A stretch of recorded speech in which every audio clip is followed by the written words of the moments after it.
Siapa Arya Iwantoro?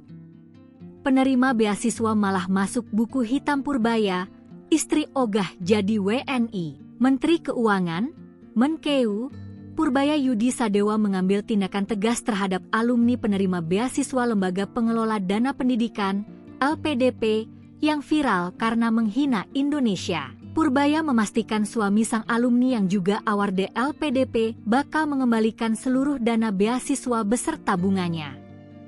Purbaya juga mengatakan akan memasukkan nama yang bersangkutan ke dalam daftar hitam, blacklist, sehingga tidak bisa bekerja di lingkungan pemerintahan. Sebagai informasi, Arya merupakan alumnus Teknik Kelautan Institut Teknologi Bandung angkatan 2013.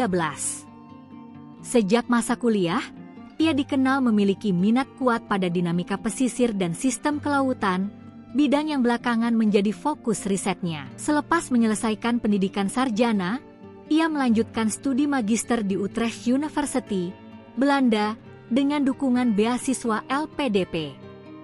Sang istri Dwi Sasetyaningtyas diketahui memperlihatkan paspor Inggris anak mereka viral di media sosial. Dwi menyebut tidak akan pernah membuat anaknya menjadi warga negara Indonesia melainkan WNA Inggris. Ia menyebut tidak sudi anaknya menjadi Indonesia seperti orang tuanya.